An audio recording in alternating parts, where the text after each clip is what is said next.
maybe when I was 10, 11, my dad needed someone to play a year above, a year above, 2 years up.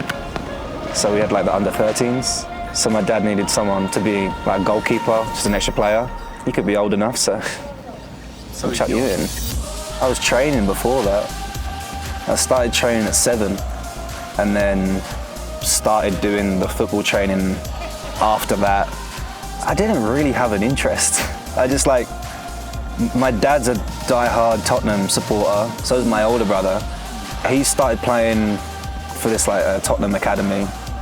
Then I come in with him, and then we was like maybe 14, 15, something like that, maybe a bit younger. And then I was a goalie, he would play like the defender. They had like different sections of like the pitch for different positions. So he'd be at one end, I'd be at the other. And then that's where, I guess, like Tottenham kind of picked me up, I guess. And then they wanted me to play for them.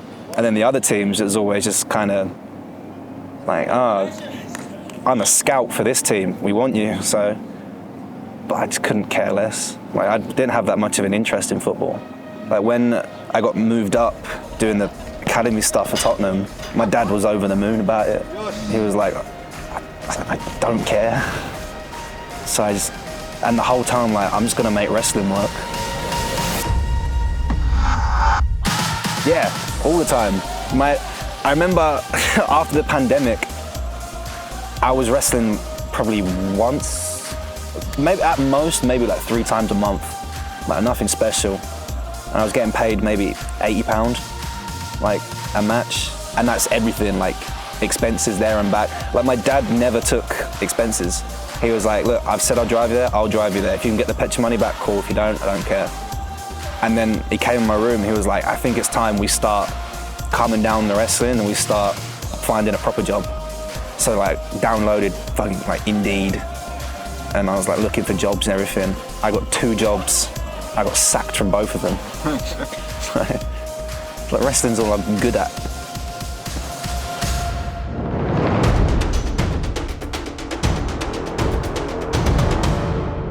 Will fit in on when I was convinced I was gonna do my last training session.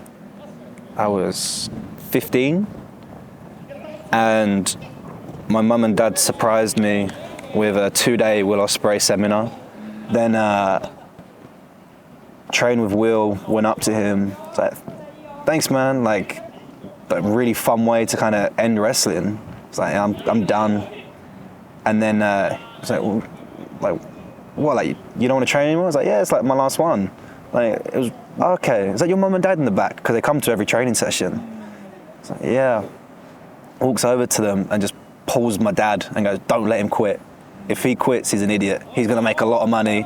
He's going to be a star. I can see it now. Don't let him quit. And then my dad was like, okay, like, I guess that means a lot coming from you. I went to the London School of Lucha Libre. I basically had to beg them to let me in because Will messaged my dad, if Callum wants to take this serious, go here. Then went there, and just one random Tuesday, Will turned up and was like, cool, you got in? I was like, yeah. He goes, cool, jump in the ring.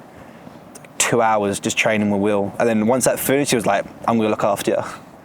And then that's how Will stepped in. And since, 15, 16, Will's been there the whole time. Probably working in a warehouse. Like my last job before coming here was working in a pie mash shop. And that was it. And I got fired from that. Yeah, but like I watched him versus Ricochet, Super Junior 16. I was like, this guy's cool. And then I went on the trampoline, I just started practicing all of his moves. And I was like, this is cool. Whenever that match was, that's when I knew what Japanese wrestling was, and I actually started like digging into like New Japan.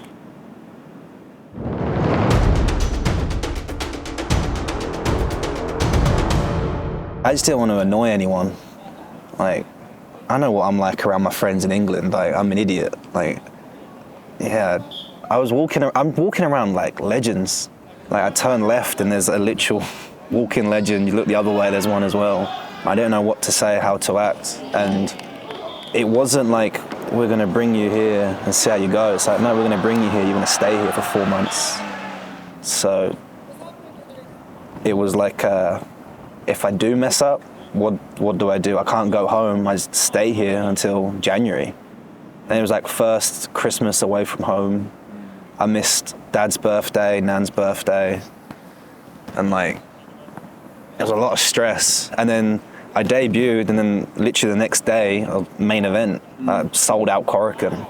So it's even more pressure on me. It's like from the start, I've just been thrown in from the deep end. But since I got here, it's just been sink or swim. So compared to now, it's like a lot less pressure, but yeah, it's night and day between the first time I got here. It's kind of weird. Things started clicking maybe the first Naito match at Dominion. I mean, that's where I was like, okay, I feel like there's a lot of trust in me now, especially with, I guess, the company and how, when whatever they see in me, to give, of all people, me a singles match against someone as big as Naito. I think that's where I realized I kind of belong here now.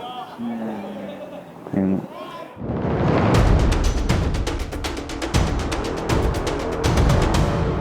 jump, yeah, it's like, same thing. It's like, it's not even sink or swim, it's drown or swim at this rate. Like, so it's just constant responsibility.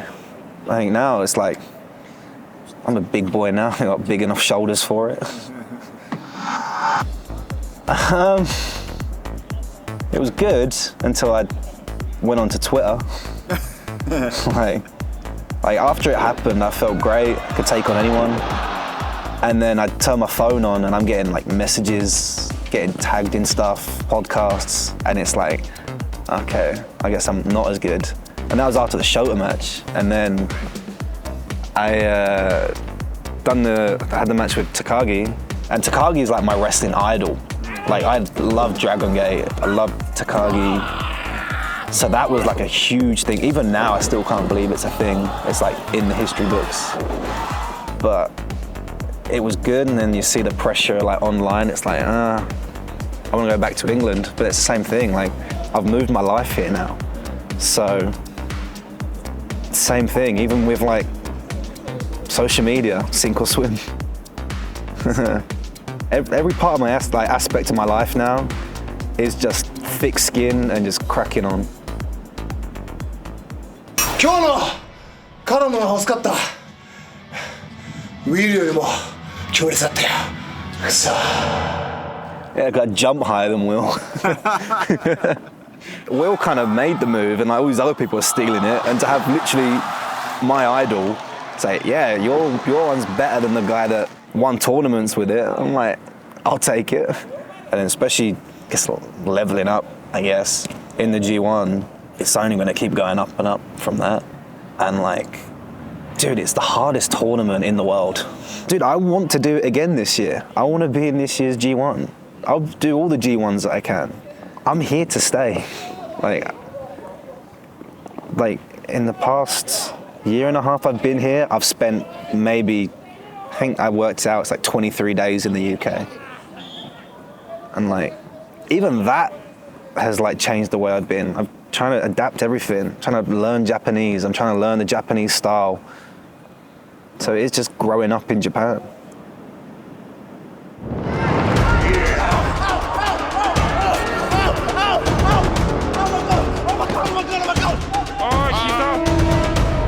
I always just kind of live life, just kind of not caring and just whatever happens, happens. But then like, when I hurt my knee, it was like I couldn't walk like instantly. And I thought, maybe 2 weeks out.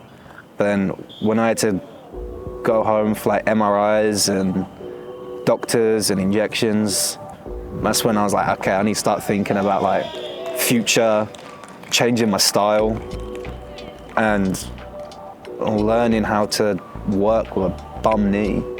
And even then, I stayed here. Like, I got hurt, they offered to fly me home, but I want to stay here.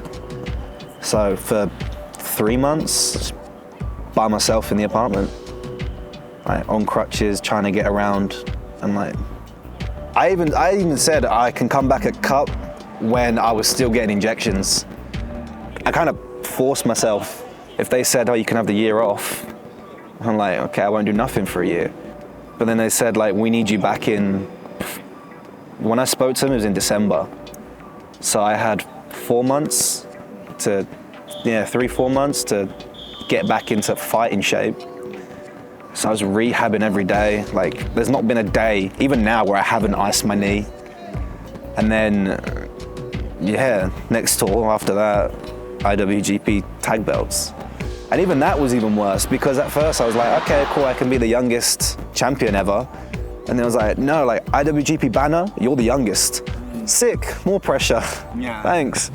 But I think it's like, everything now is just pressure on me now. Like, I debuted, pressure. Will leaves, pressure.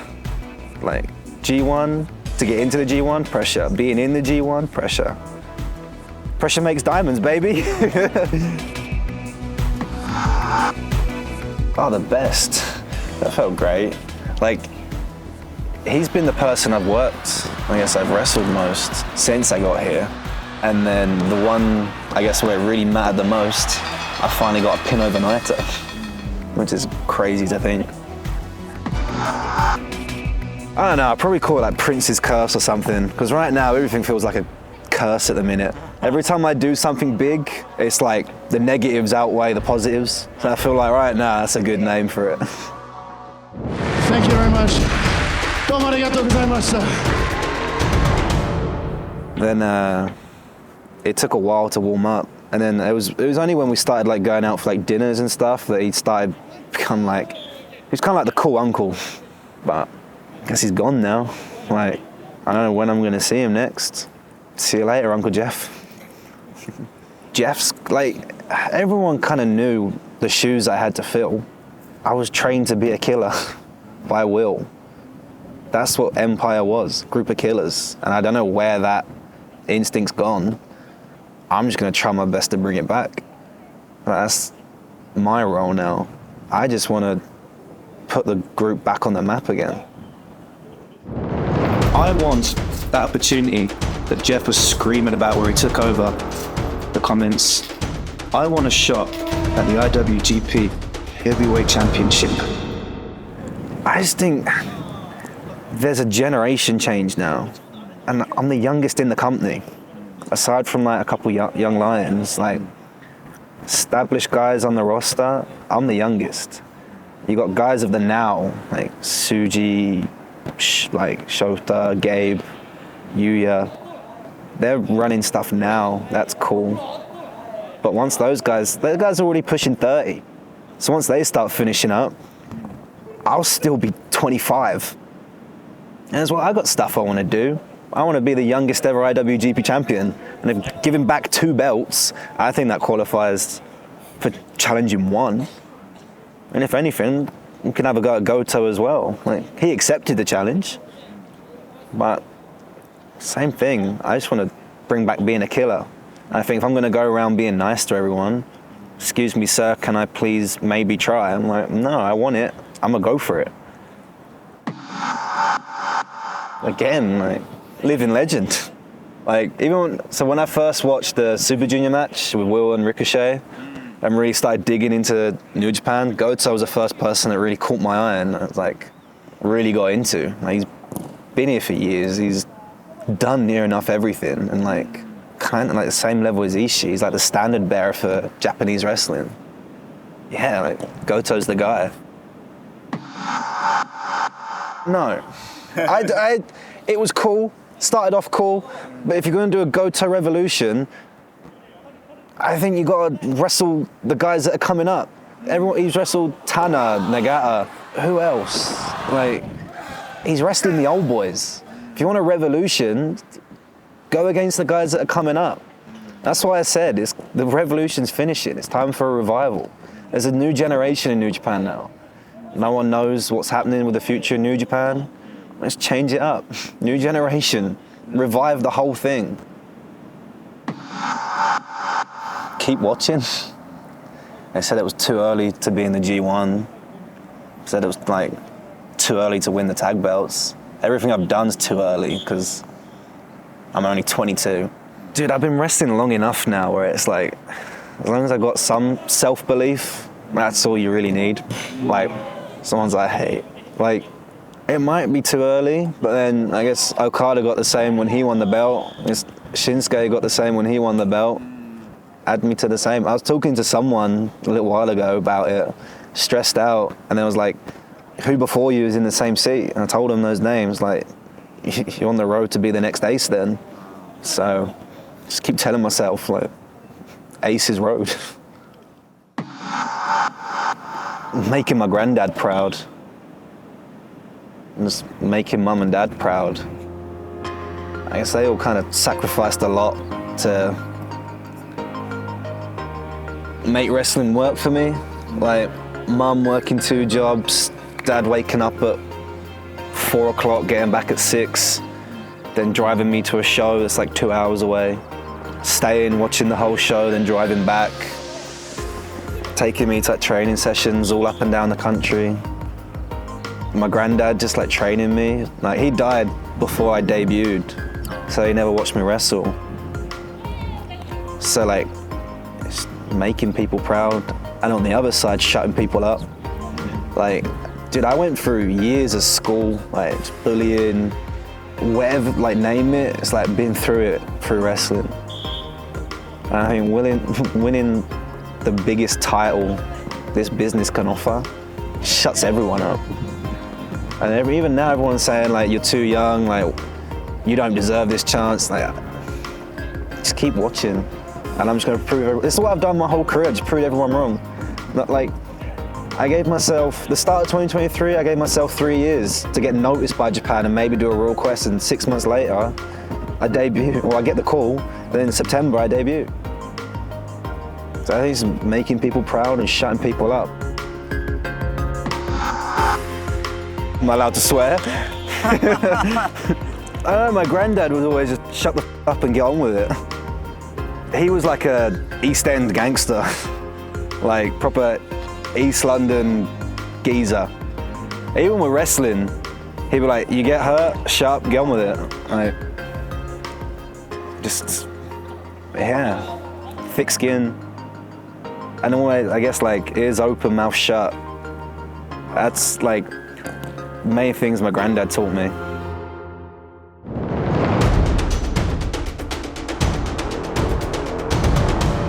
It's the only style I've liked. I don't like talking. Every time I watch New Japan, it's been, you watch some backstage comments, I guess you do like little VTs and stuff, but everything is match-based. It's like based on your spirit. Like, how much heart have you got to get like pasted through a G1 or a tag league or a Super Juniors? How much heart have you got? Every time I watch something else, it's just talking. And it's like, I do a promo and it's like, I'll see you next week. It's like, oh, I want to fight now or tomorrow. I just feel like I've always resonated with that with New Japan. I've like cancelled flights back to England to stay here. I just stay here now. Like, I want a life here. Like, one day have a family here. Like, move everything here. Like, I love it. It's the only place, I think, it's the only place I've actually felt like me in Japan. Strange, very strange. Tokyo Dome singles, that's all I want. Like, match at the Tokyo Dome and wrestling to give me a good life. I don't care for like a big house on the beach or a nice car, or I don't really care about that. I've always grown up wanting to wrestle in the Tokyo Dome. So after that, I don't know what's next for me. So one day, I want the Iwgp heavyweight belt. Could happen in the next few weeks, could happen in the next few years. Either way, I'm gonna be the 3rd British guy that's gonna hold it.